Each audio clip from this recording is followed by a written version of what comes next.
Comment l'arthrite chronique se développe-t-elle?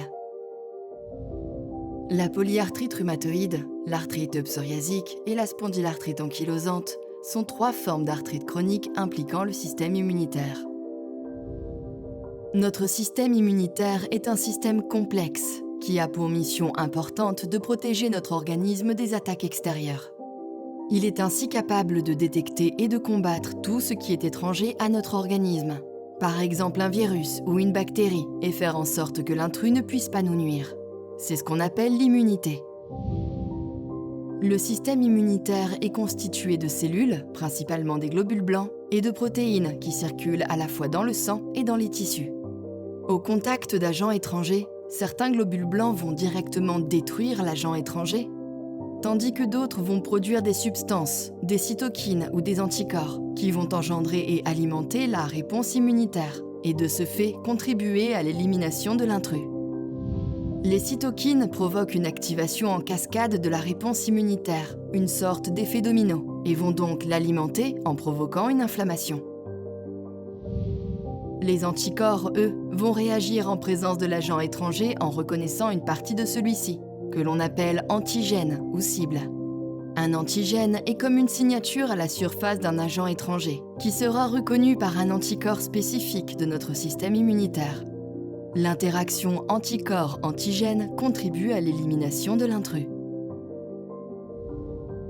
Un système immunitaire normal réagit donc à tout ce qui est étranger à l'organisme.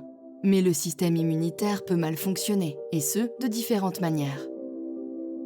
L'immunité peut être insuffisante, de sorte que des infections peuvent facilement survenir. On parle dans ce cas d'immunodéficience. Le système immunitaire peut s'emballer vis-à-vis de substances étrangères inoffensives. C'est ce qu'il se passe en cas d'allergie. Notre système immunitaire peut également devenir intolérant vis-à-vis de nos propres cellules et tissus et ne plus se limiter aux agents étrangers. Il réagit de façon excessive.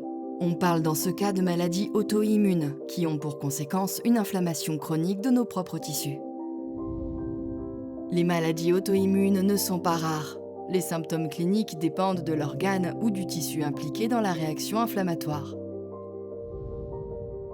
Le diagnostic de ces maladies se fera sur base de l'examen médical lors de la consultation, de prise de sang et d'examen d'imagerie. Les progrès dans les méthodes diagnostiques et dans les traitements permettent aujourd'hui un diagnostic plus précoce et un contrôle de l'évolution de ces maladies. Les outils diagnostiques sont détaillés dans une autre vidéo. Si vous avez des questions spécifiques sur ce thème, n'hésitez pas à les poser à votre rhumatologue, à votre infirmière ou à votre médecin généraliste. Vous pouvez également consulter le site des associations de patients Claire ou Arthrite sur www.claire.be ou www.arthrites.be.